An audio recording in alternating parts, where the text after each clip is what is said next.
Assalamualaikum warahmatullahi wabarakatuh. Innal hamdalillah nahmaduhu wa nasta'inuhu wa nastahdihi wa nastaghfiruh. Wa na'udzu billahi min shururi anfusina wa min sayyiati a'malina. May yahdihillahu fala mudilla lahu wa man yudlil fala hadiya lahu. Asyhadu an la ilaha illallah wahdahu la syarika lahu wa asyhadu anna sayyidana Muhammadan 'abduhu wa rasuluhu. Allahumma shalli wa sallim wa barik ala sayyidina Muhammadin al-fatih lima ughliq wal khatim lima sabaq nasir al-haqq bil haqq wal hadi ila siratikal mustaqim. Sallallahu alaihi wa ala alihi wa ashabihi haqqa qadrihi wa miqdarihi al-azim. Allahumma nawwir bil kitabi basari wa atliq bi lisani shrah bi sadri wasta'mil bihi jasadi bihawlik wa quwwatika fa innahu la hawla wa la quwwata illa bik. Subhanaka la ilma lana illa ma 'allamtana innaka antal alimul hakim. Wala hawla wala quwwata illa billahil aliyil azim. Amma ba'du. Alhamdulillah, kita rafa'kan kesyukuran dan terima kasih kita Allah Ta'ala. Pada pagi ini dapat kita sambung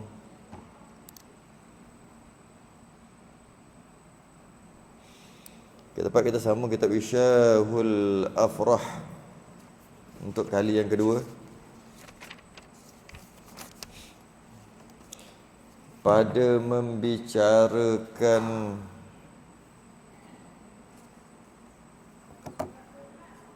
berapa belas? 12. Oh, faedah. Masih lagi belum masuk bab fiqh lagi. Masih lagi dalam bab nak kira ni muqaddimah lagi ni.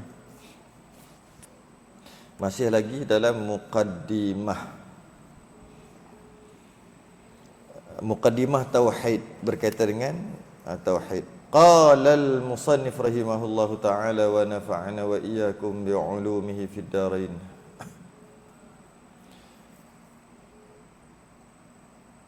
Amin ya rabbal alamin. Kata pengarang, bermula bilang-bilang dengan segala anbiya. Bermula bilang-bilang. Bermula bilang-bilang maksudnya bilangan. Bilang-bilang tu kalau bahasa sekarang ni bilangan. Bilangan segala anbiya, jamak daripada nabi. Anbiya tu nabi-nabi lah. Itu sekati 2 laksa 4,000. Ni bahasa dulu. Bahasa dulu sekati tu ratus ribu. Se tu satu, jadi 100,000 lah. Maknanya kalau 2 kati 200,000, 3 kati tu bahasa dulu. Sekati. Saya tanya tanya orang lah kan. Orang lama memang dia kata gitu. Sekati, kati itu 100,000. Jadi sekati satu kati, mana 100,000. 2 laksa. 2 laksa ni 10,000. Laksa ni 10,000. Jadi kalau 2 laksa 20,000. Dan tadi 100, 120,000. Dan saya tanya juga orang tua-tua, kenapa dia panggil 2 laksa? Apa kena mengena dengan laksa kita makan tu? Dia kata gitu. Dia kata tak, sebenarnya laksa yang makan tu bukan nama sebenar. Nama dia ambil daripada laksa ni. Sebenarnya laksa ni bilangan, dia bukan makanan. Dia bilangan. Jadi kalau kata laksa ni, maknanya banyak, puluh-puluh ribu. Puluh-puluh ribu laksa ni, banyak. Jadi akhir sekali, kalau tengok laksa tu kan, dia berseligar macam-macam puluh-puluh ribu, maka lepas tu dia panggil laksa. Kita ingatkan, laksa tu yang laksa makan, ambil jadikan dia bilangan. Tak, terbalik. Dia memang bilangan, ambil jadikan dia laksa. Jadi laksa tu sebenarnya bukan makanan. Dia bukan makanan. Dia sebenarnya adalah bilangan yang diambil, dinamakan sebagai makanan laksa kerana dia banyak sangat. Kalau kita tengok dia berselirar begitu banyak. Jadi maknanya makan yang puluh-puluh ribu punya kita makan. Makan apa? Makan laksa. Jadi sebenarnya laksa ni 10,000. Lepas tu 4,000. Ribu-ribu lah. Ribu-ribu lah juga. Jadi maknanya sekati 2 laksa, mana sekati 100,000, 20,000 ataupun 120,000. Lepas tu 4,000 pula. Jadi 124,000. Itulah Nabi. Segala para anbiya, para Nabi ada 124,000.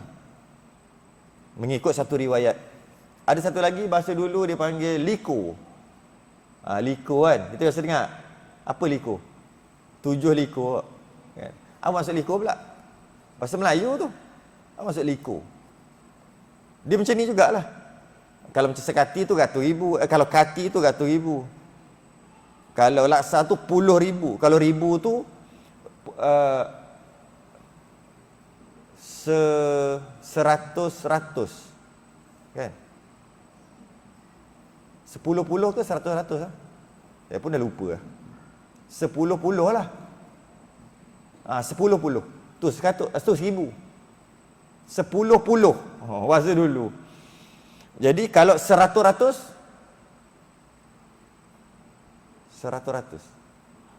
itu yang 1,000 kan. 100 1,000 sejuta. Bahasa Melayu ni. Ada satu lagi likur. Apa? Puluh dah ada dah tu. Puluh lah.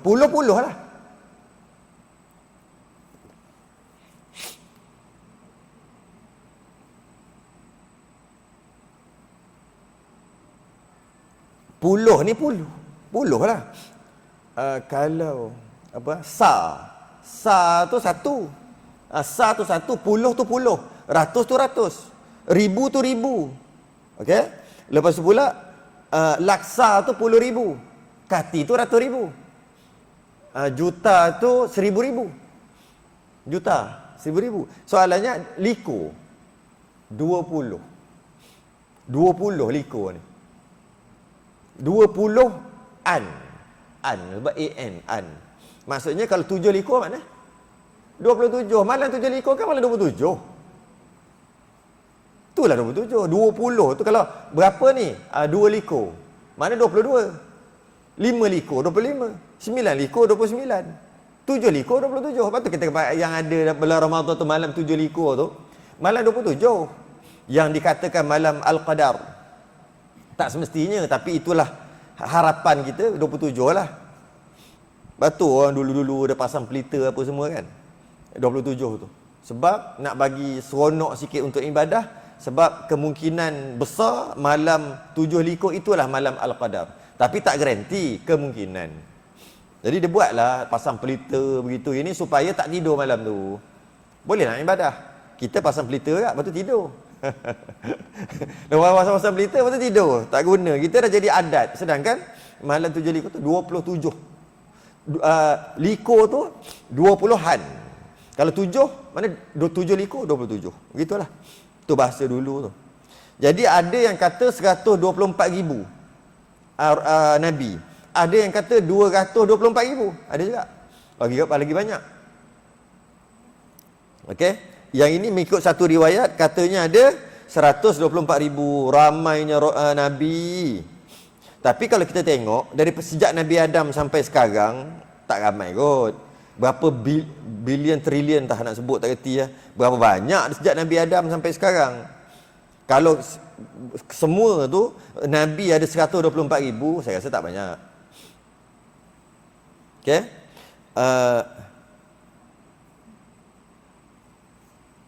Dan yang jadi rasul daripada mereka itu 313 orang.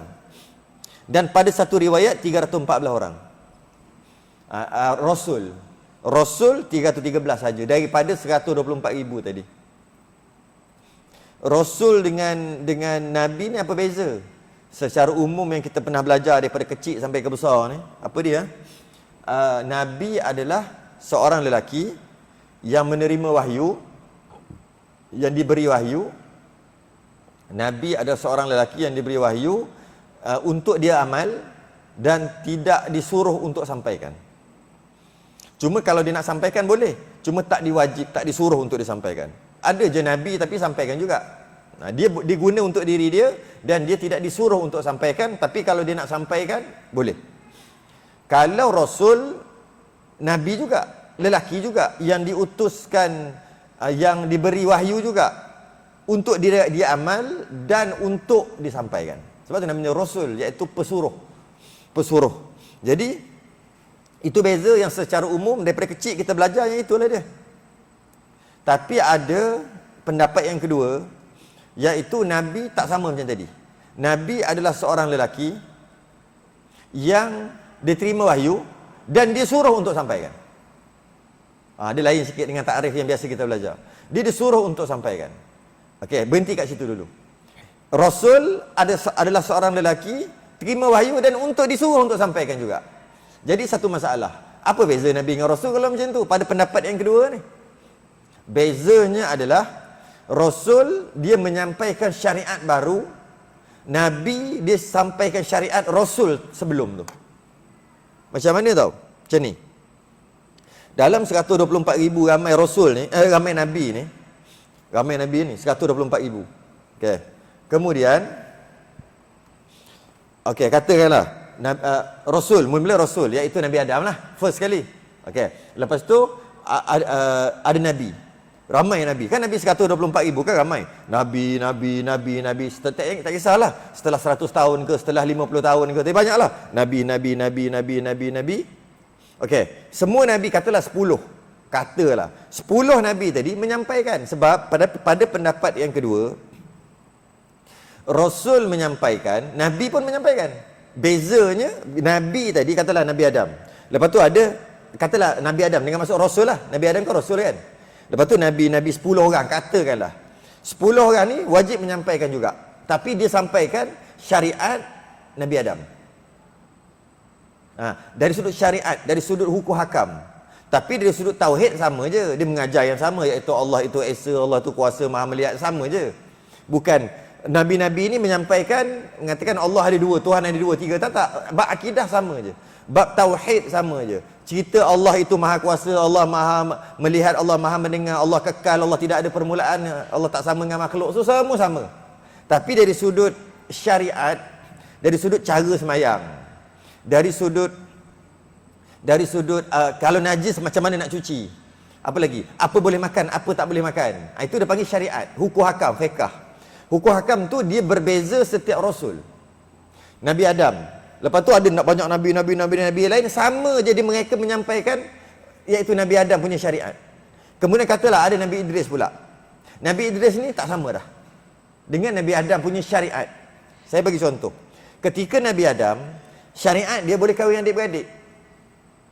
Sebab tak ada anak yang lain, itu anak Nabi Adam aja. Dia nak kahwin dengan siapa? Kalau tak boleh kahwin, mestilah kena kahwin adik-beradik.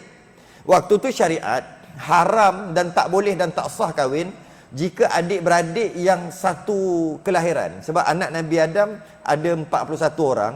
Setiap kelahiran, setiap kali mengandung, Siti Hawa mengandung dua orang, laki perempuan. Sampai 20 kali. 20 kali, makna 40 orang. Dan last kali, seorang je. Jadi keseluruhannya 41. Jadi syariat Nabi Adam, nak kahwin sama-sama tu tak boleh. Sama-sama mengandung, sama-sama dalam rahim, tak boleh. Tapi kalau nak kahwin dengan kandungan yang lain, boleh. Walaupun namanya adik-beradik. Sebab waktu tu mana ada orang. Itu je yang ada. Kahwin je lah. Okey. Itu yang Qabil nak kahwin dengan perempuan yang cantik. Namanya Iqlimah. Yang mana dia satu rahim masa dia tu. Qabil satu rahim dengan perempuan, kan adik-beradik kan. Iqlimah, kembar. Dia nak yang itu. Waktu syariat tak boleh. Maka perempuan tadi dikahwinkan dengan Habil. Itu dia marah dengan Habil tu. Itu yang dibunuh Allah sekali tu. La aqtulannak, dalam Quran cerita, la aqtulannak, aku bunuh kau, kata tu. Kata siapa? Kata Qabil dekat Habil. Kenapa dia nak bunuh? Macam-macam sebab. Antara sebab tu dia nak kahwin dengan ni tak dapat. Sebab adik-beradik. Adik-beradik kan semua adik-beradik. Tapi adik-beradik satu, apa dia panggil? Satu kandungan, satu rahim. Tak boleh kahwin. Nak kahwin kena kandungan lain, kelahiran lain. Okey, itu syariat Nabi Adam. Kemudian ada nabi-nabi, syariat yang disampaikan juga adalah sama dengan Nabi Adam punya syariat. Yang mana boleh kahwin, yang mana tak boleh kahwin, sama. Sehinggalah Nabi Idris. Ketika Nabi Idris adalah Rasul, maka berubah syariat. Pada waktu tu, nak kahwin adik-beradik tak boleh dah. Walaupun bukan kandungan yang sama pun tak boleh. Hanya boleh kahwin sepupu aja. Sebab masa tu dah ada sepupu. Yelah, dah sampai Nabi dia dah ada sepupu dah. Hanya boleh kahwin dengan sepupu. Dan seterusnya, begitulah. Berubah. Sampai kita ni, makruh pula kahwin dengan sepupu. Sampai zaman kita. Makruh tu maksud sebaiknya elakkan. Walaupun sah. Asalnya kahwin dengan sepupu je yang boleh. Iaitu zaman Nabi Idris. Jadi nak bagi tahu, kadang-kadang setiap Rasul dengan Rasul yang lain beratus tahun. Okay? Apa yang boleh buat, apa yang tak boleh buat tak sama. Kalau kita sembahyang sehari 5 waktu, mungkin zaman Nabi Ibrahim 2 waktu je. Kan berubah tu. Apa yang berubah? Syariat. Okay. Di antara satu Rasul dengan satu Rasul, 124,000 dengan 313 tadi. Okay. Rasul, Nabi ramai. Lepas tu Rasul balik, Nabi ramai. Lepas tu Rasul balik. Barulah kena. Barulah cukup. Kalau kita nak kira nisbah berapa? 300 dengan 100. 24,000.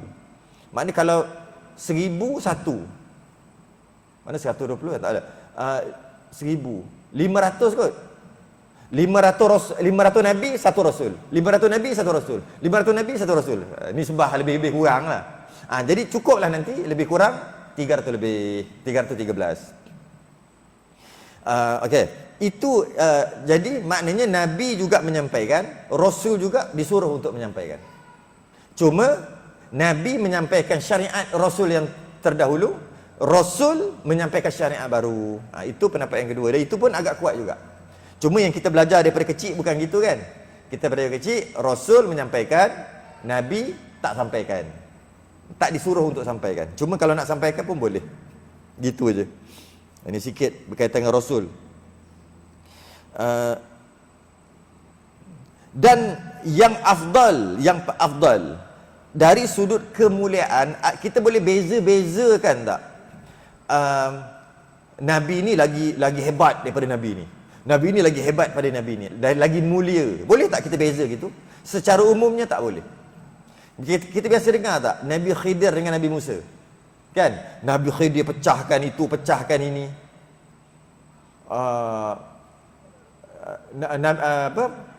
Nabi Musa tegur dan sebagainya, kita dengar. Seolah-olah kita tengok sekali lalu Nabi Khidir lagi hebat pula daripada Nabi Musa. Sebenarnya tak boleh. Secara umumnya kita kena kata semua Nabi sama. Kita tak boleh membezakan mana Nabi hebat, mana tak hebat. Kita kena sama je. Ada beberapa Nabi je kita boleh bagi dia martabat. Mulia ni lebih daripada Nabi ni. Ada beberapa je. Selain daripada tu tak boleh sepatutnya. Kita tak boleh bezakan. Nabi Nabi Zakaria lebih hebat daripada Nabi Ilyas. Tak boleh. Kita kena kata sama semua. Kecuali beberapa Nabi je boleh. Ni yang beberapa Nabi tu. Dan yang afdal, maknanya yang mulia, yang boleh kita letak nombor 1, nombor 2, nombor 3. Daripada sekalian Nabi-Nabi itu, okey,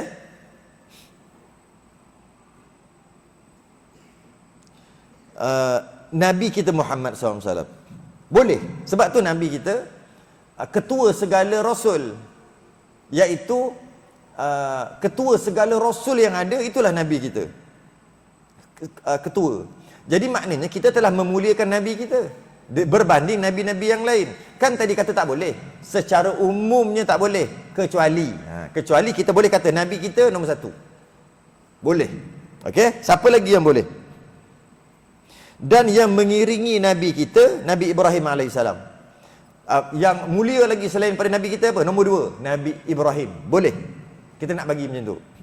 Dan yang mengiringi Nabi Ibrahim, Nabi Musa AS. Nabi Musa, boleh. Kalau kita kata yang hebat, yang ketiga, yang mulia adalah Nabi Musa, boleh. Dan mengiringi Nabi Musa, Nabi Isa. Yang mulia seterusnya, yang nombor 4, jatuh kepada Nabi Isa, boleh. Dan yang kelima, mulianya kita kata Nabi Nuh, nombor 5, boleh. Okay. Itu saja. Stop. Lepas tu tak boleh dah. Yang keenam, kita letaklah yang keenam, Nabi Yaqub, tak boleh. Yang lain kita kena kata sama je. Yang boleh hanya 5 ni. Kalau kita nak letak ranking, Nabi apa yang paling mulia, yang paling afdal, yang paling hebat? Nabi kita, boleh. Lepas Nabi kita, Nabi Ibrahim, boleh. Kita kata-kata. Yang kedua Nabi Ibrahim. Yang ketiga Nabi Musa. Yang keempat Nabi Isa. Yang kelima Nabi Nuh, boleh. Tapi 6, 7, 8 tak boleh. Tak dibenarkan. Hanya 5 ni.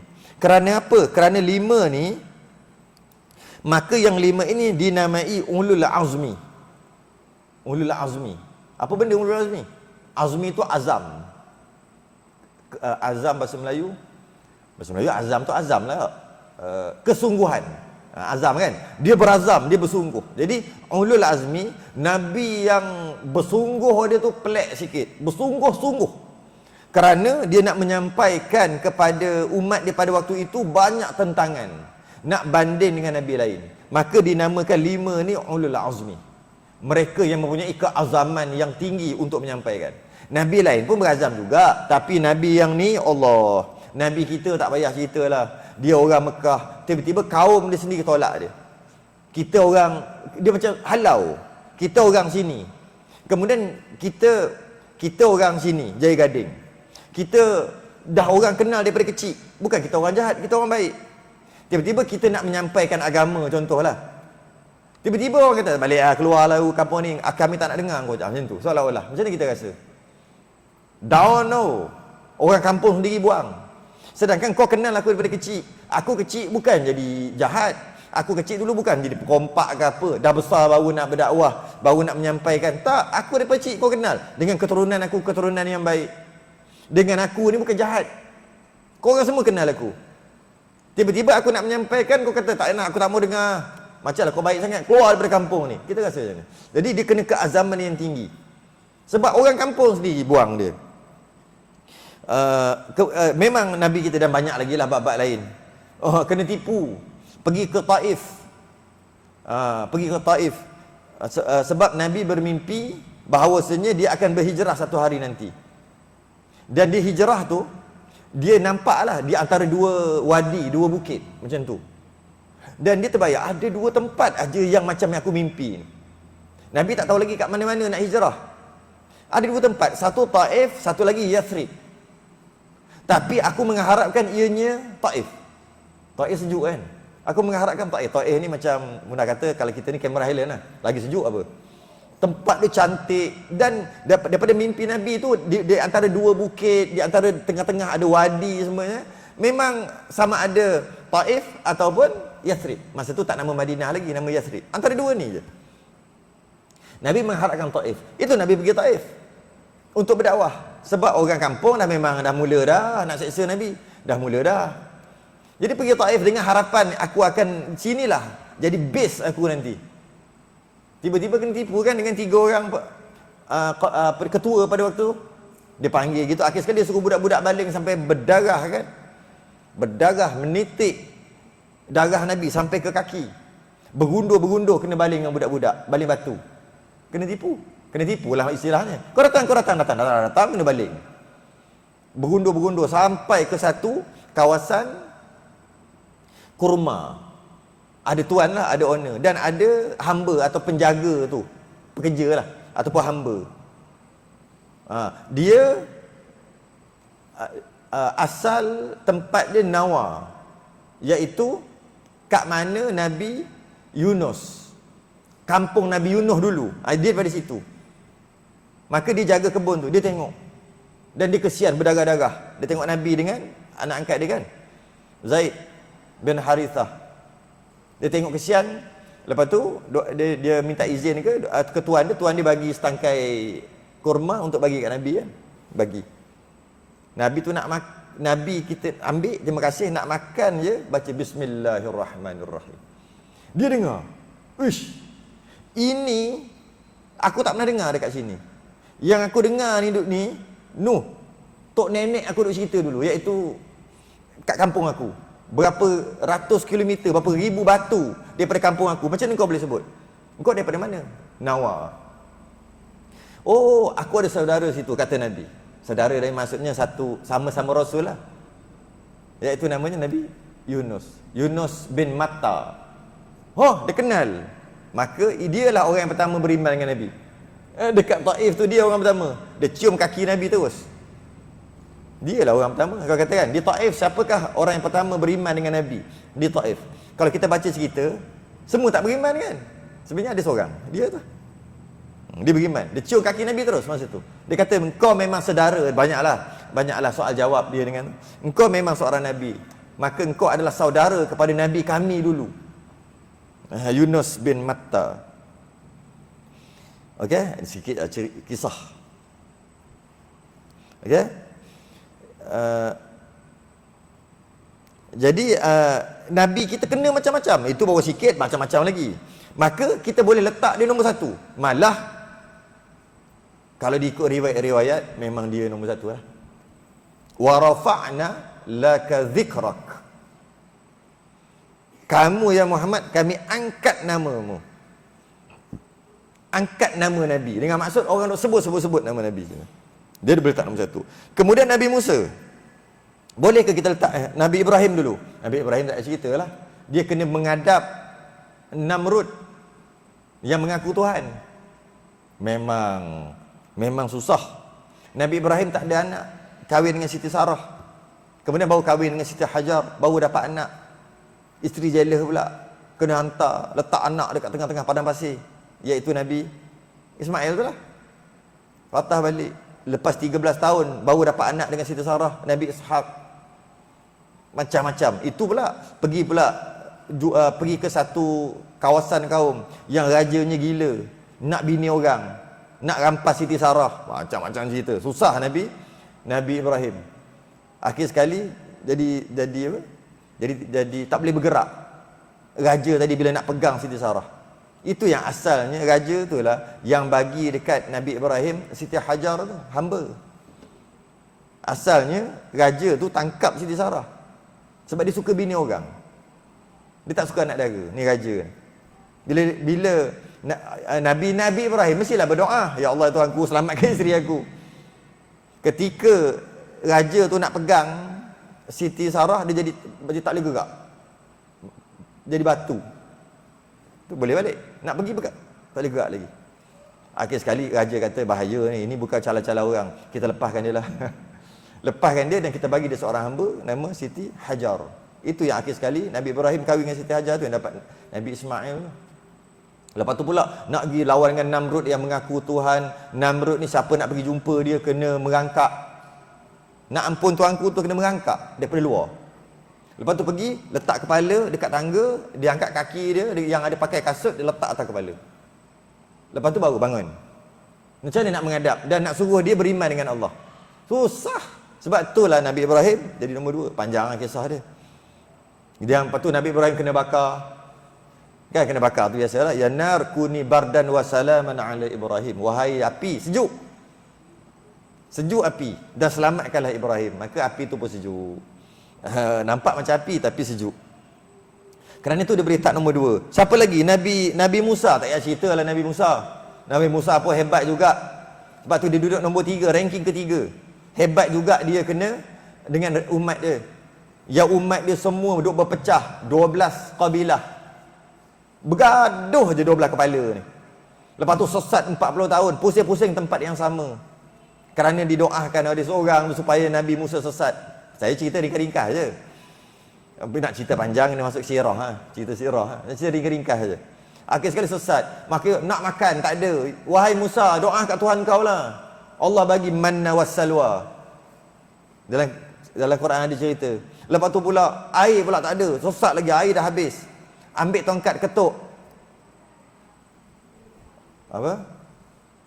Wa idh istasqa Musa liqaumihi faqul nadrib bi'asakal hajar.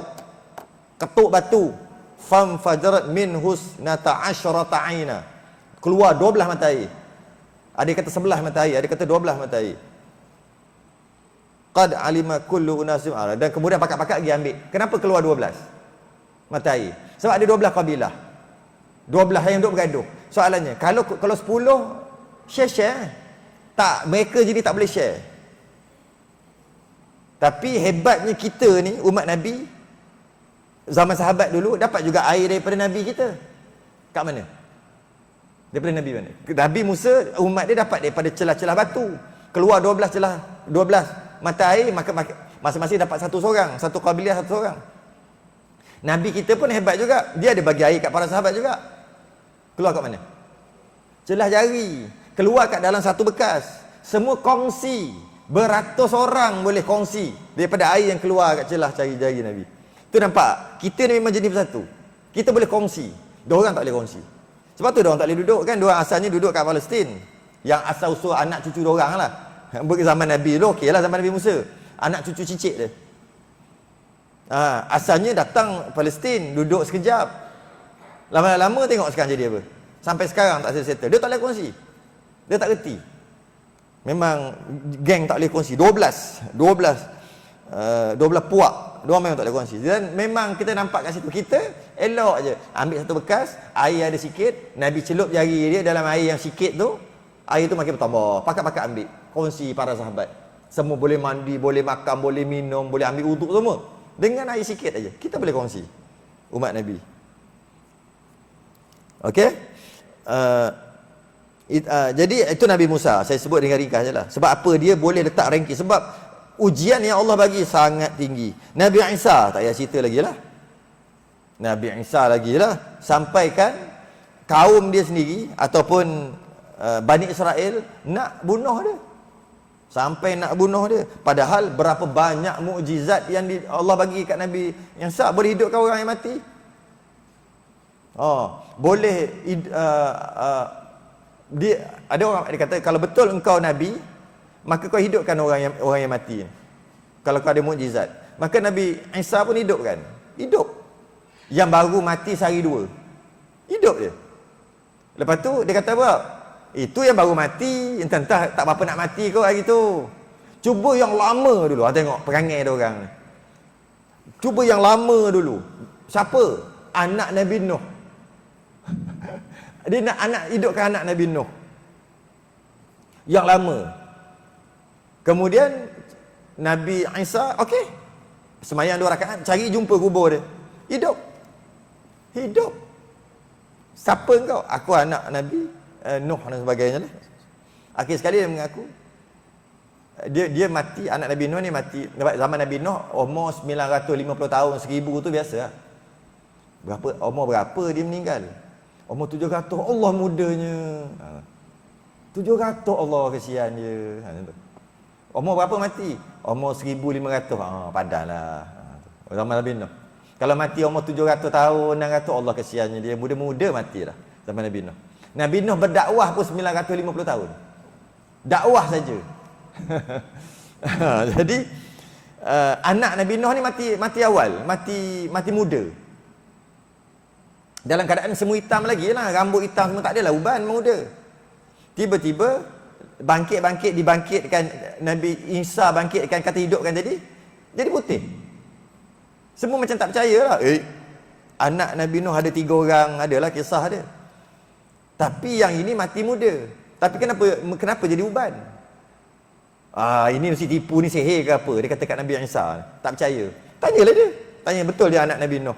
Kenapa kau jadi, kau mati hitam, semua hitam lagi, kenapa jadi putih? Dia kata, aku ingatkan tiupan sangkakala yang kedua. Tiupan sangkakala yang pertama, kiamat. Tiupan sangkakala yang kedua, maksudnya dibangkitkan. Takutnya aku daripada hitam jadi putih. Takutnya hari kiamat, hari di padang mahsyar. Takut. Jadi rupanya kau yang hidupkan aku. Bukan hidupkan lah, kau yang panggil aku.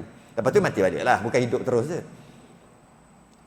Dan akhir sekali, walaupun dia Allah bagi mukjizat macam-macam, tetap juga dia orang nak bunuh Nabi Isa.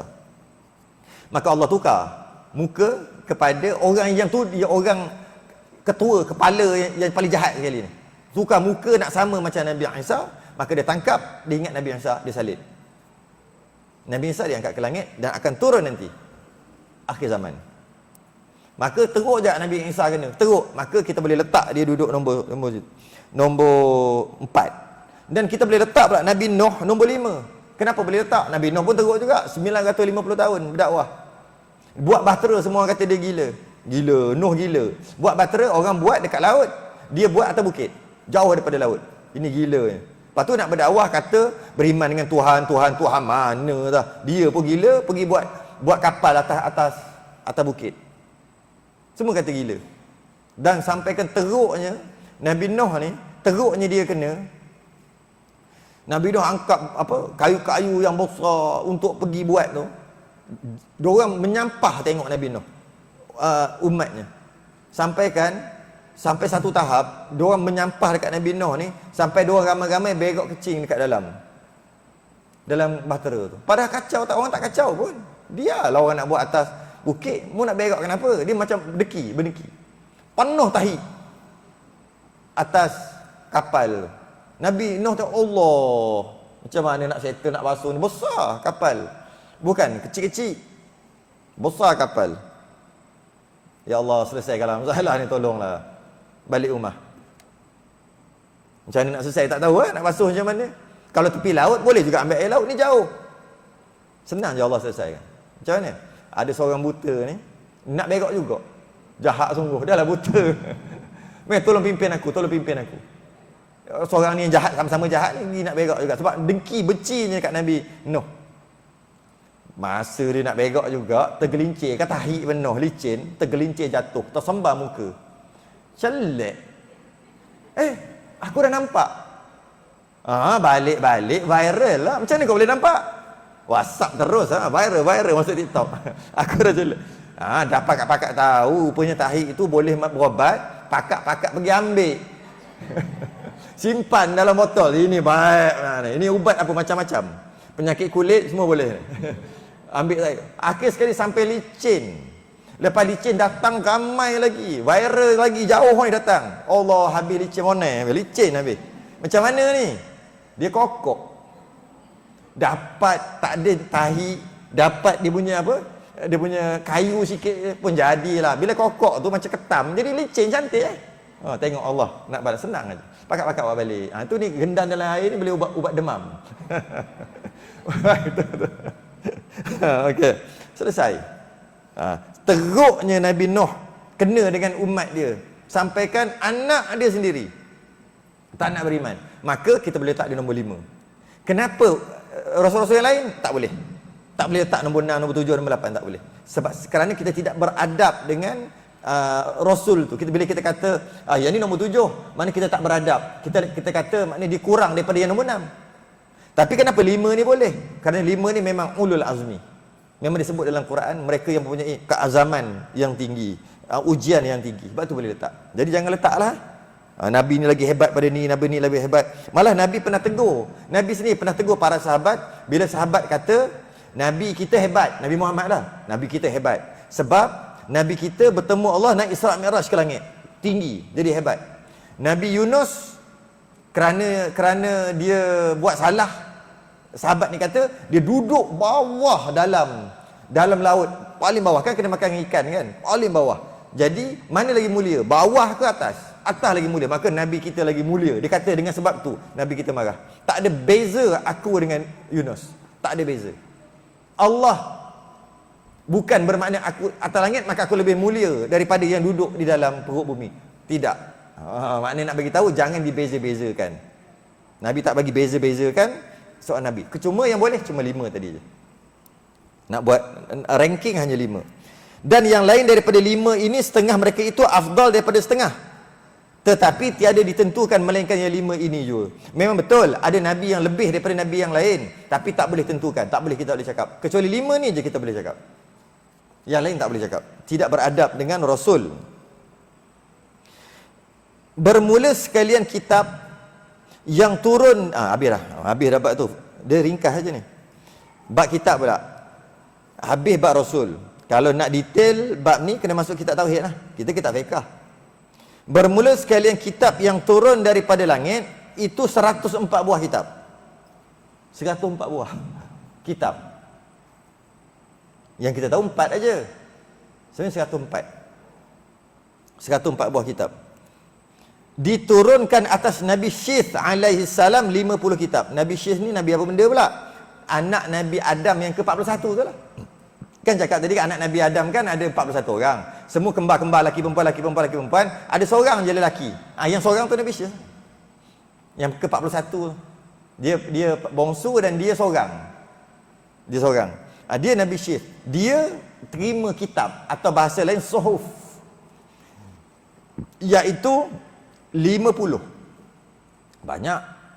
Kenapa 50?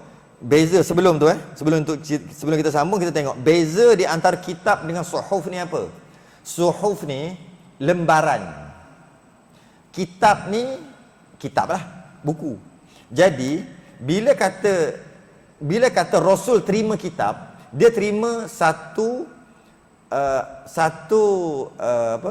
wahyu yang dalam kitab tadi tu penuh. Ada cerita orang dulu, sejarah. Ada hukum yang mana boleh, yang mana tak boleh, yang mana halal, haram, semua ada. Ada cerita tentang Tuhan, ketuhanan. Ada cerita hari kiamat, semua cukup. Maka kita panggil kitab, sebab komplit. Macam Quran lah. Quran kan ada cerita orang dulu, ada. Ada cerita hukum, ada, semua ada kan. Ada cerita tentang Tuhan, ada. Ada cerita hari kiamat, ada. Semua ada dalam tu. Ada cerita tak akan datang, ada. Jadi bila semua ada, kita panggil kitab. Okey. Dan jika sikit-sikit je yang ada cuma hukum hakam, kisah dulu tak ada. Tak ada tentang ketuhanan, yang ada hukum hakam, perintah Tuhan saja.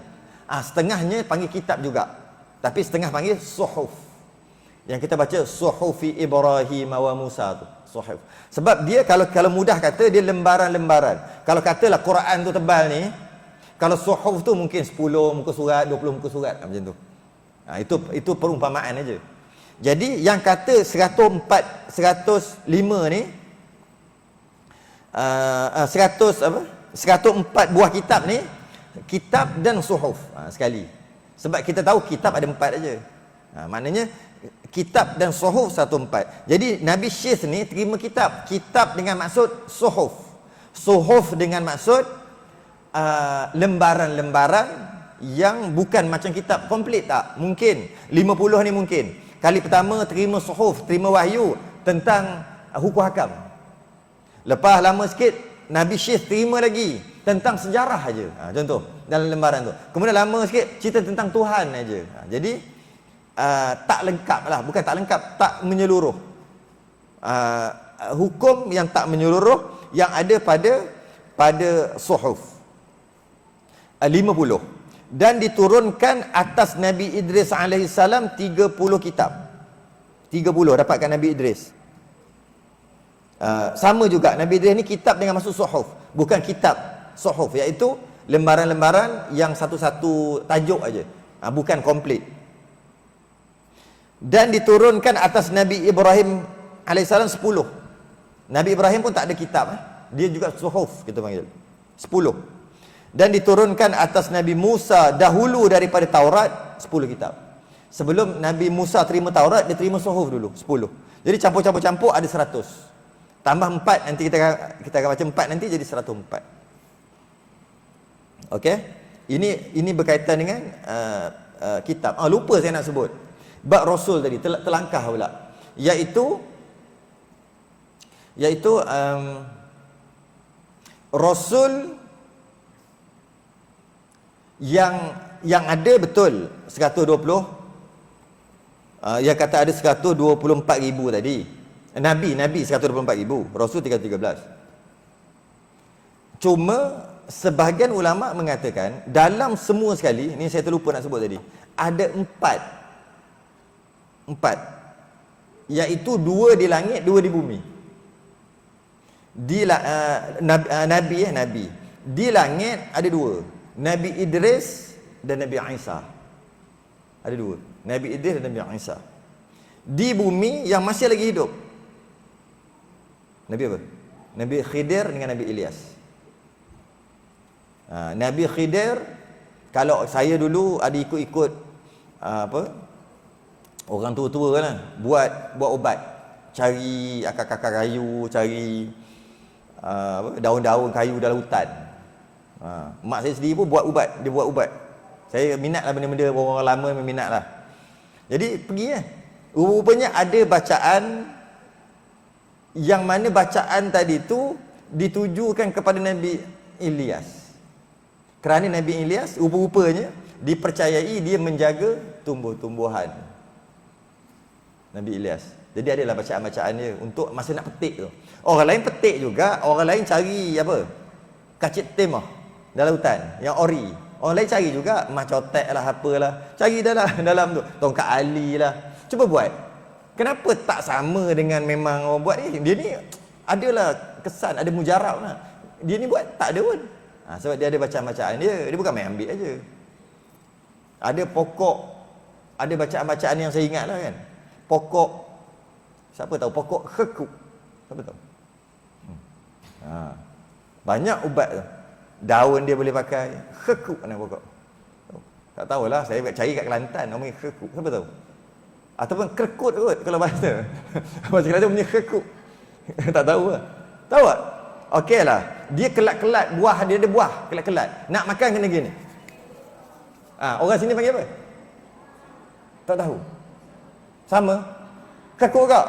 Tadi buat macam tak ada dengar pun. Buat gini dulu, lama-lama baru sedap sikit makan, kurang kelat sikit. Kalau tidak kelat, buat gini, getek-getek. Dia punya akar, dia punya daun, batang dia berduri. Semua ada. Masa nak tu ada baca. Salamun ala Ilyas. Sambungan dia kena tepi, tak boleh. Yang tu mana boleh nak ambil umum gitu. Itu kena khusus. Macam biasalah. Tu tepi. Jadi ada bacaan-bacaan yang tertentu untuk dibaca untuk ambil. Kerana dikatakan kalau bab-bab tumbuhan ni Nabi Ilyas memang pakar, maka kita minta. Kita bukan minta, jadi minta kat Allah. Itu yang panggil tawassul, tabarruk dengan Nabi Ilyas. Nabi Khidir tak payah cerita lah. Memang selalu dengar Nabi Khidir ni orang hebat. Yang siapa jumpa dia, kalau jumpa betul, biasa para ulama jumpa jadi ulama. Macam-macam lah Nabi Khidir. Khidir ni apa maksud dia? Kalau tengok kat kamus, hijau. Nabi hijau. Nabi hijau macam mana? Kalau dia pijak rumput mati, hidup hijau. Jadi itu di bumi ada 2. Di langit pun ada 2, iaitu Nabi Isa dan Nabi Idris. Nabi Idris kenapa pula ada? Nabi Isa kita tahu dia angkat ke langit. Nabi Idris dia naik langit juga. Dia masuk syurga kan. Dia kawan baik dengan malaikat maut kan. Dia kawan baik dengan malaikat maut. Lepas tu dia kata, aku nak try mati sekali boleh tak? Tapi mu bagi nyawa balik kat aku. Dia kata kat malaikat maut. Malaikat maut kata, boleh, aku boleh, tapi aku bukan penjabut nyawa. Aku cuma wakil je. Kau minta lah kat Allah. Kan? Kul yatawaffakum malakul mautil ladzi wukila bikum. Yang cabut nyawa tu Allah, aku wakil aja. Aku mana boleh mematikan, menghidupkan. Minta Allah, Allah pun bagi. Malaikat maut pun Israel cabut. Tak balik. Oh, sakit. Oh, begini sakit sungguhnya. Lepas tu Nabi rasa sakit. Nabi kata, ya Allah, semua kesakitan, kematian kau letaklah dekat aku. Jangan bagi umat aku sakit. Tapi mana boleh Nabi cuba minta je tu. Sebab sakitnya kematian ni. Dah rasa sakit, lepas tu yang dia ajak pergi nak tengok syurga. Pergi nak tengok syurga, naik tengok syurga. Samalah juga. Malaikat maut kata, aku bukan tuan punya syurga, kau minta dengan Allah. Allah bagi, naik, masuk syurga. Kan? Lepas tu dia terus duduk situ. Adalah sikit panjang cerita. Akhirnya terus dia duduk. Lepas tu malaikat maut kata, jom turun, mana boleh kau duduk di syurga. Syurga tunggu mati dululah, baru boleh. Nabi dia kata apa? Kau lupa aku dah mati. Kena mati dah bagi nyawa balik. Maka duduklah dia sampai sekarang. Maka ketika Nabi Isra' dan Mi'raj, ada ulama kata ketika Nabi Isra' Mi'raj kan jumpa Nabi Adam, Nabi Yusuf semua jumpa dalam keadaan roh. Hanya dua je jumpa dalam keadaan hidup betul, original. Iaitu Nabi Isa sebab dia masih hidup, dan Nabi Idris. Yang lain macam Nabi Yusuf, Nabi Musa, Nabi Harun, semua jumpa dalam keadaan roh. Nabi Ibrahim sebab dah wafat kan. Tapi dua ni dalam keadaan macam ni. Cuma kita terfikir macam mana boleh menapah ke? Tak pakai pun suit angkasawan, oksigen. Tak pakai pun macam ni boleh dah, tak payah fikirlah. Tak payah fikirlah benda tu. Cuma adalah. Nabi Isa sekarang tak buat apa? Puas duduk seorang-seorang kat atas langit. Buat apa Nabi Isa nak tunggu lambat lagi bila nak apa akhir zaman baru dia nak turun nak lawan Dajjal. Dia buat apa puas-puas duduk seorang-seorang? Tak payah fikirlah. Dekat atas tu kerajaan Allah, kerajaan langit lagi hebatlah. Kerajaan langit. Kerajaan langit. Macam ayah ping pula kata kerajaan langit. Okey. Dan dinamakan sekalian suhuf. Dan dinamakan kena elok je. Saya dah nak parking dah sebelah ni sebenarnya. Tapi tiba-tiba tengok parkinglah kat sini sebab sini penceramah, sini imam. Lah kali yang saya parking tu kena balik. Tu cahaya kereta sendiri tu. Nak suruh orang alih tak boleh kereta sendiri. Direct dia mari apa ni. Tunduk sikit je lah kot. Dan dinamakan sekaliannya suhuf yang kata 100 tadi. Kemudian maka Taurat diturunkan atas Nabi Musa. Taurat ni kitab lah, complete set, complete. Atas Nabi Musa dan bacaannya dengan bahasa Ibrani. Tu bahasanya. Sebab Nabi Musa tu bercakap bahasa Ibrani. Maka Taurat tadi bahasa Ibrani lah. Cuma Taurat ada lagi ke sekarang? Tak ada dah, telah diubah dah. Dia dah jadi Old Testament. Istilah panggil Old Testament dah jadi. Old Testament ni ada dalam Bible. Bible, kalau kita belek Bible, rajin tengok Bible. Ada orang takut tengok Bible. Takut apa dengan Bible? Cuma kalau nak bersungguh pergi cari tak payahlah. Quran pun jangan pegang, sibuk nak pegang Bible. Cuma kalau ada, tengok belek-belek lah. Kalau ada peluang, belek-belek lah. Kan? Dia panggil Bible. Bila tengok balik, awal-awal dia tulis itu Old Testament. Lepas tu New Testament. Rupanya yang ditulis tu ada tulis anak-anak murid. Asalnya anak-anak murid Nabi Musa atau Nabi Isa yang tulis. Lama-lama mereka ubah. Pendeta mereka ubah. Dah jadi lain dah. Itu yang jadi Tuhan ada tiga dalam satu anak Tuhan lah apalah. Asal dia ubah. Tapi Nabi Musa punya nama Taurat dah diubah. Nama dia Ibrani. Bahasa Ibrani. Dan diturunkan atas Nabi Isa Injil dengan bahasa Suryani. Ni ada orang sekarang boleh cakap Indonesia. Wa maqali entah apa benda dia cakap. Siapa kenal? Seorang tak kenal. Dia boleh cakap bahasa Suryani. Kenal? Ada seorang mengaku dia boleh cakap bahasa Suryani dekat Indonesia. Apa nama? Gufron. Tu tengok. Rupanya para ulama Indonesia kata semua dia merepek aja. Mana ada bahasa Suryani macam tu. Okey.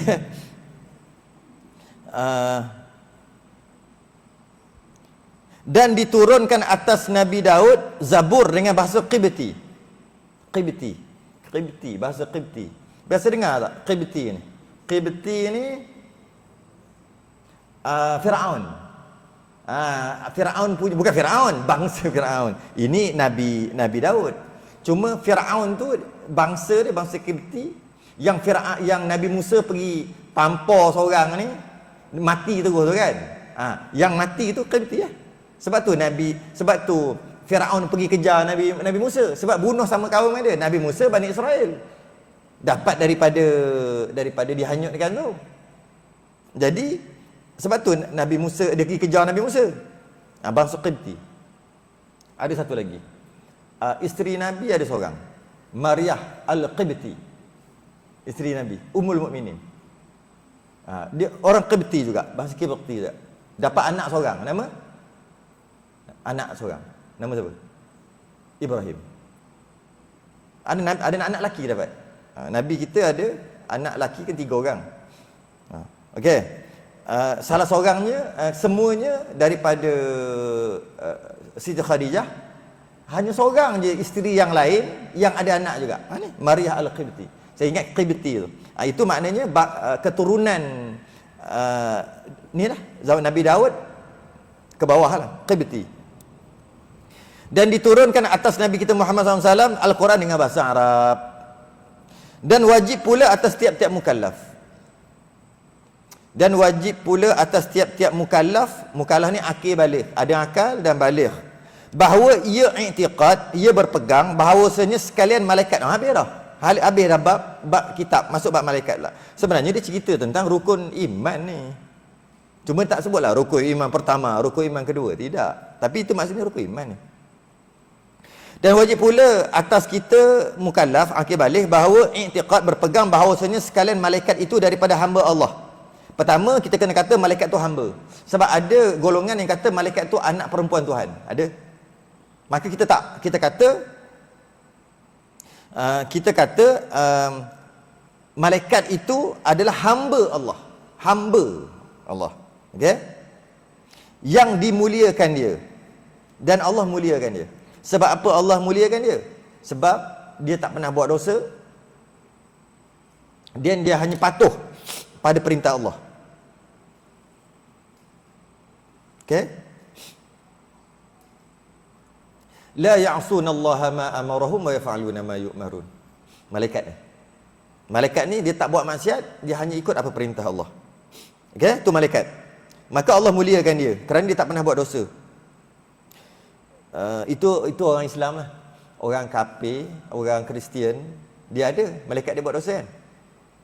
Tahu? Dia panggil fallen angels. Siapa tahu? Fallen angels, iaitu malaikat yang memberontak lah kali malaikat tu jadi jahat. Dia orang ada. Kita tak ada. Kita malaikat semua baik, tak ada buat dosa. Dan terpelihara sekaliannya daripada segala maksiat. Maksud bahasa lain maksum. Macam Nabi lah, Nabi kan maksum. Malaikat juga maksum, terpelihara daripada maksiat. Jangan percaya. Ada Syiah kata malaikat salah hantar wahyu nak jadikan Sayyidina Ali Nabi, tapi sebab Sayyidina Ali duduk dengan Nabi kan. Sayyidina Ali kadang-kadang tidur tempat Nabi. Masa tu nak hantar dekat Sayyidina Ali, masa tu Nabi tidur, dapat kat Nabi. Dia jadi gitu, pelik pula. Boleh pula salah hantar wahyu. Ingat apa? JNT ke apa? Kadang-kadang salah hantar rumah orang sebelah. Blok D dia pergi hantar blok B. Lagi puas kita nak pergi. Ingat JNT ke apa? Ni wahyu lah. Wahyu, takkan salah. Tapi Syiah kata gitu lah. Syiah kata Nabi kita sebenarnya bukan Nabi. Dia tersilap. Jibril tersilap. Betul, dia marah kat Jibril. Pelik-pelik Syiah. Lagi suci mereka daripada segala sifat manusia. Maknanya tak makan, tak minum, tak tidur, malaikat ni. Tidak ada lelaki dan tidak ada perempuan. Dan tiada diketahui banyaknya melainkan Allah SWT. Tak tahu banyak mana. Ketika Isra' dan Mi'raj, Nabi naik sehingga ke langit ke-7. Dekat langit ke-7 ada satu tempat macam Kaabah kita dekat Masjid Haram, namanya Baitul Ma'mur. Kat bawah Baitullahil Haram, kat bawah Kaabah. Dekat atas straight daripada Kaabah ni, kalau ulama selalu bagi contoh ini. Kalau kata kita boleh naik langit ke-7 dan kita boleh pergi ke Baitul Ma'mur yang sama macam Kaabah bawah ni, kita ambil batu sebiji, kita jatuhkan, betul-betul jatuh atas Kaabah dekat Mekah. Straight. Tapi langit ke-7 lah. Okey? Di situ Nabi tengok ada 70,000 malaikat masuk untuk tawaf, beribadah. Tak keluar-keluar. Kemudian Nabi tanya Jibril, kan Nabi Isra' Mi'raj kan dengan Jibril. Wahai Jibril, ramai Nah, Jibril kata, sejak kewujudan aku, yalah, malaikat dia tak katalah sejak aku lahir. Malaikat bukan lahir, bukan beranak. Kalau kita kata sejak aku beranak, tu kan, sejak aku lahir. Tapi malaikat dia tak kata lagi tu, dia bukan beranak. Sejak kewujudan aku, macam tu dah tiap-tiap hari 70,000, tak masuk, tak keluar. Tak tahulah berapa banyak. Itu baru cerita yang kat langit. Cerita langit pertama, langit kedua, langit ketiga ada lagi. Cerita yang dekat bumi ni ada lagi. Yang buat kerja, turunkan hujan apa semua, yang jaga lubang-lubang kita semua ni, ada malaikat jaga. Ada lubang hidung, lubang telinga, ada malaikat jaga. Allah arahkan untuk jaga. Tu kata selama hidup kita, berapa kali semut masuk telinga? Ada orang tak pernah pun. Ada orang sekali seumur hidup. Takkan semut masa tidur semut tak masuk? Ada malaikat jaga. Berapa kali kumbang masuk mulut seumur hidup? Lah tu ngangah, kumbang syupak masuk. Berapa kali? Kalau ada pun sekali je seumur hidup. Sekali dua je. Kenapa? Patutnya kalau ikut logiknya, kalau katu tu kan banyak, senang je masuk mulut. Tapi tak masuk-masuk. Kita dah makan nasi. Patutnya kekatu banyak masa tu, masuk tapi tak masuk. Sebab ada malaikat jaga. Dan buktinya bila je mati, pakat-pakat masuk. Bila mati, katalah accident mati dekat atas rumput, masa tu semut pakat masuk, lipan, kala jengking, ular. Sebab ular semua ada dekat sekeliling, dekat rumput-rumput. Sebab tu saya kata rumput. Kalau kat rumah jauh sikit nak masuk. Ni kat rumput kalau mati accident ke apa kan. Itu yang tiba-tiba buat balik rumah, baru nak mandi keluar ular kat mulut. Astaghfirullahalazim. Itu cerita tanah kubur. Merepek je. Keluar kala jengking lah, keluar itulah. Lepas tu dia kata, oh kerana keluar kala jengking, keluar lipas dekat mulut sebagainya, menandakan dia ni sebenarnya ahli neraka. Bukan. Tengok dia mati kat mana. Memang binatang akan masuk terus sebab malaikat tak jaga dah. Malaikat tak jaga. Ada malaikat jaga semua ni. Malaikat ada jaga. Malaikat Raqib Atid jaga kiri kanan ni. Ni, kan? Ma yalfidhu min qawlin illa ladaihi raqibun atid. Kiri ada, kanan. Kanan catat yang baik, kiri catat kejahatan yang kita buat.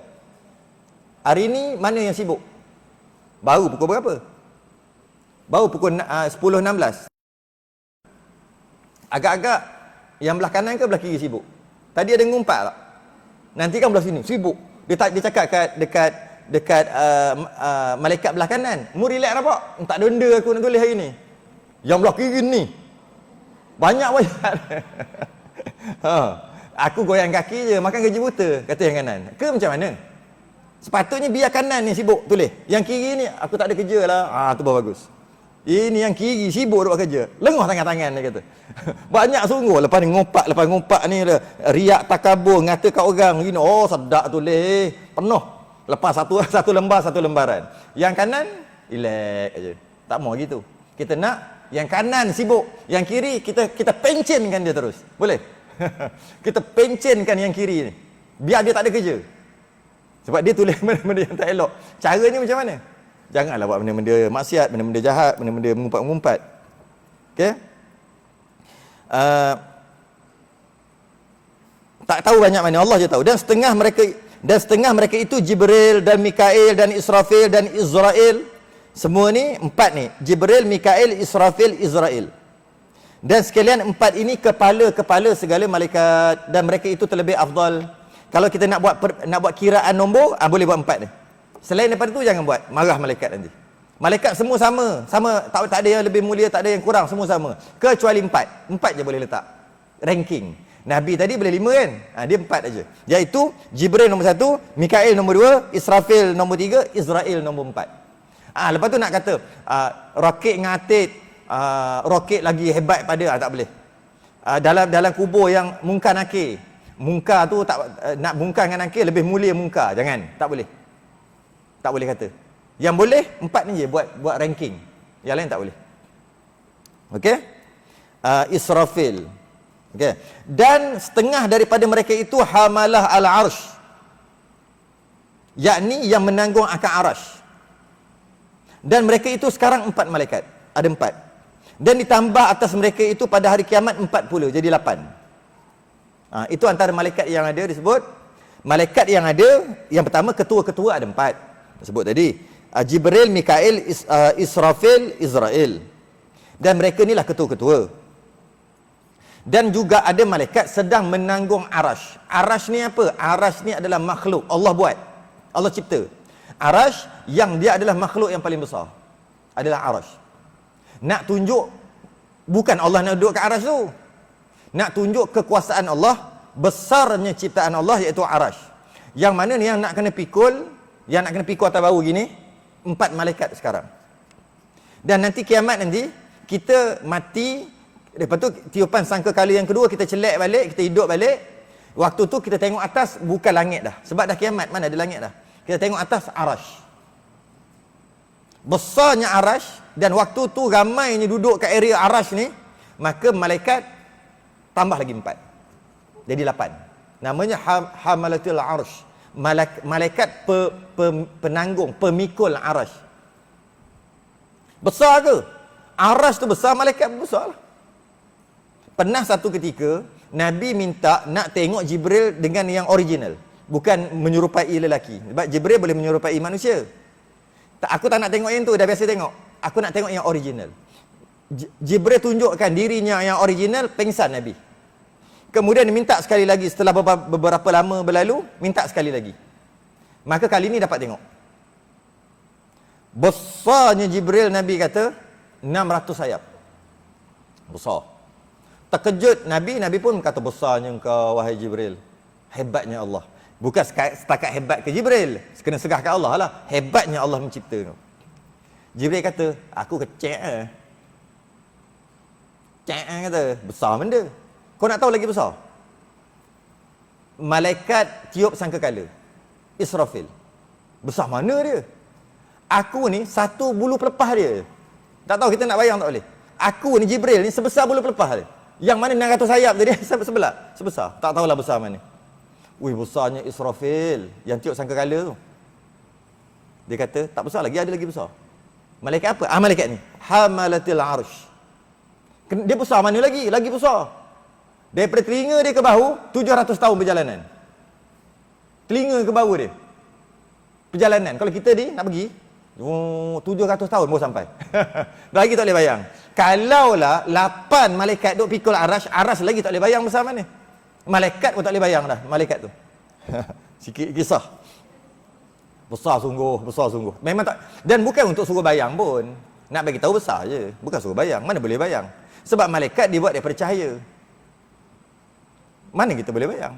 Malaikat bukan kecil, makin besar, macam kita, bukan. Malaikat daripada nur, tak boleh nak bayang pun. Macam mana tu? Okey, dan setengah mereka itu mungkar dan nakir. Penyoal dan penyeksa dalam kubur kalau tak boleh jawab. Dan Ridwan yang menunggu syurga, jaga kat pintu syurga, malaikat Ridwan. Dan Malik yang menunggu neraka. Dan bahawa ia i'tiqad pula bahawa afdal. Nak berhenti kat mana ni? Dan bahawa ia i'tiqad pula bahawasanya afdal segala makhluk sekaliannya Nabi Muhammad SAW. Okey. Ini perenggan tak akhir last. Okey. Dan kita pula wajib beriktikad bahawasanya dari sudut grouping pula. Tadi kita detail. Nabi Muhammad nombor 1, Nabi Ibrahim nombor 2 tu details. Jibril nombor 1, Mikail nombor 2 tu details. Yang ni grouping pula. Faham grup? Mana lagi mulia? Manusia kah? Binatang kah? Nak letak nombor dari sudut grup. Malaikat nombor 1 ke? Nabi nombor 1 ke? Rasul nombor 1 ke? Atau binatang nombor 1 ke? Tumbuh-tumbuhan nombor 1 ke? Macam mana nak letak grup? Dari sudut bilangan tadi tu. Yang tadi detail. Boleh ke? Boleh letak. Macam mana? Grouping. Yang nombor 1, Nabi kita Muhammad SAW. Itu nombor 1. Itu memang dia seorang pun cukup dah. Tak apa. Dia nombor 1, yang paling mulia. Maka kita nak letak nombor 2. Yang mulia yang nombor 2. Segala rasul-rasul yang lain. Semua rasul lain boleh kita kata nombor 2. Dari sudut kemuliaan kita boleh letak nombor 2. Tak salah. Cuma kita tak boleh detailkan aja. Yang nombor 2 tu tak boleh detailkan. Kalau nak detailkan yang ulul azmi je. Okay. Rasul-rasul. Kemudian segala anbiya, segala para nabi. Nabi pula kita tak boleh detailkan.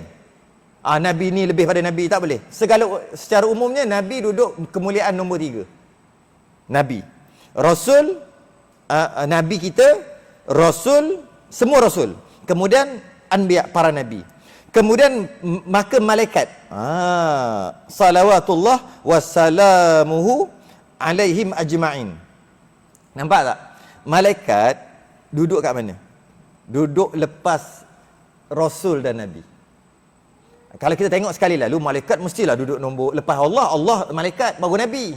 Tak. Tidak. Sebab apa? Sebab apa makhluk, sebab apa manusia, iaitu rasul manusia lah. Kemudian nabi, kenapa dia lebih daripada malaikat? Sebab dia adalah ciptaan yang terbaru. Ciptaan yang Allah bagi dekat dia sifat seperti malaikat, perangai seperti malaikat. Bukan perangai, bukan perangai. Apa? Dalaman, batin macam malaikat, zahir macam manusia. Dalam nabi macam malaikat. Sebab tu nabi tu maksum dalaman. Tapi luaran macam manusia. Makan, minum, menangis kadang-kadang. Ada anak, kadang-kadang anak meninggal sedih. Begitulah. Kalau kena baling batu berdarah. Begitulah. Tapi walaupun dia manusia, tapi dalam malaikat. Sebab tu dia duduk nombor 2. Rasul nombor 2, anbiya, nabi-nabi nombor 3, kemudian baru malaikat. Kemudian maka segala sahabat radhiyallahu anhum. Kemudian para sahabat nabi. Itu je kita boleh letak. Dan sahabat nabi kalau kita nak letak, kita boleh letak 4. Sama juga, tapi tak ada dalam kitab kita. Nak detailkan boleh detail 4. Sayyidina Abu Bakar, Sayyidina Umar, Osman dan Ali. Yang lain tak boleh kata Sa'ad bin Abi Waqqas lagi hebat daripada Abu Hurairah. Tak boleh. Semua sama. Sama macam tadi lah. Tapi 4 ni boleh kita kata. Yang nombor 1 Abu Bakar, nombor 2 Umar, nombor 3 Osman, nombor 4 Ali. Boleh kata gitu. Samalah macam malaikat. Jadi kita tahu, malaikat hanya 4 je boleh kita letak ranking. Jibril, Mikail, Israfil, Israel. Boleh letak ranking. Rasul boleh letak ranking 5 aja. Nabi kita, Nabi Ibrahim, Nabi Musa, Nabi Isa, Nabi Nuh. Yang lain tak boleh letak ranking, tak boleh. Kalau sahabat 4 aja yang sebut tadi. Yang lain tak boleh letak. Kita tidak beradab dengan sahabat nanti. Kalau kita kata Abu Hurairah lebih hebat daripada Sa'ad bin Abi Waqqas. Mana Abi Waqqas tu kita kata kurang pula. Sa'ad bin Abi Waqqas pun hebat juga orangnya. Tak boleh. Tapi kalau Sayyidina Abu Bakar boleh ke? Boleh. Sebab apa? Sebab disebut dalam Quran. Cuma tak sebut Abu Bakar. Disebut Nabi masuk ke dalam gua bersama sahabatnya ketika hijrah tu kan. Maka disebut secara kiasan sahabatnya tu adalah Sayyidina Abu Bakar. Siapa yang mengatakan Sayyidina Abu Bakar ni bukan sahabat Nabi, kufur. Sebab disebut dalam Quran. Sesiapa yang mengatakan Sayyidina Umar, Sayyidina Osman, Sayyidina Ali bukan sahabat Nabi, malah dia maki lagi, tak kufur, tapi berdosa besar. Siapa yang maki Sayyidina Abu Bakar dan kata Sayyidina Abu Bakar tu bukan sahabat Nabi, kufur. Macam siapa yang kata Nabi itu bukan Nabi, kufur. Sebab apa? Abu Bakar special. Sebab dia disebut dalam Quran. Ketika dia bersama sahabatnya dalam gua, lepas tu dia dalam keadaan risau dan takut, lepas tu Nabi jawab apa? Innallah la tahzan innallaha ma'ana. Cerita kisah tu. Jangan risau, Allah bersama kita. Ketika dalam gua tu kan. Maka disebut Sayyidina Abu Bakar dalam Quran. Sebab tak ada siapa lagi yang hijrah dengan Nabi melainkan Sayyidina Abu Bakar. Siapa tolak Sayyidina Abu Bakar sebagai sahabat, kufur. Tapi yang kata Sayyidina Umar, Sayyidina Osman bukan sahabat, dia jahat begitu begini, berdosa besar. Berdosa mana boleh kata sahabat, tapi tak kufur. Okey? Habis sebab sahabat. Kena berhenti kat situ. Kita akan masuk, akan datang pula. Siapa pula? Kena ikut semua makhluk mati dan sebagainya. Kemudian pula di hari kiamat nanti ada kat haud Nabi, dekat kolam Nabi.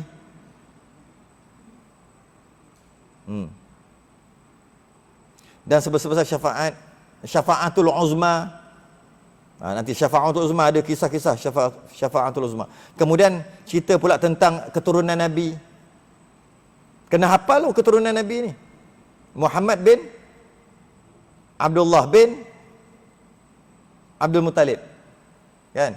Bin kena tengoklah. Hashim bin kena hafal sampai Adnan. Dan kalau boleh hafal nama sebenar. Yang ni banyak nama kunyah, nama gelaran. Macam Muhammad Nabi betul, bin Abdullah betul, bin Abdul Muttalib bukan nama Abdul Muttalib. Nama dia siapa? Datuk Nabi. Kau tak kenal. Syaibah nama dia. Abdul Muttalib nama sebenar Syaibah. Nanti kita akan bincang akan datang. Kita ingat tu. Yang ni lagi teruk ni. Yang ada bin, cuba tengok sebelah muka surat 15 tu tengok tu. Bin Kilab. Bin Kilab tu kan, anak Kilab kan. Abdul Manaf, anak Qusay, anak Kilab. Kilab tu nama sebenar dia apa? Kilab ni kalbun, anjing ni. Kalau ikut bahasa Melayu. Sebab tu dia ada nama sebenar. Ni gelaran. Kena tahulah Nabi kita kan. Itu bila tu? Itu akan datang. InsyaAllah kita sambung akan datang. Kita tangguh dulu. Dan bahawa ia i'tiqad pula bahawasanya segala makhluk mati sekaliannya. Kat situ. Okey, boleh Boleh lah. Aku takut ada apa-apa. Okey, kita sudah yang tasbih kafarah dan suratul subhanakallahumma hamdika asyhadu an la ilaha illa anta. Assalamualaikum warahmatullahi wabarakatuh.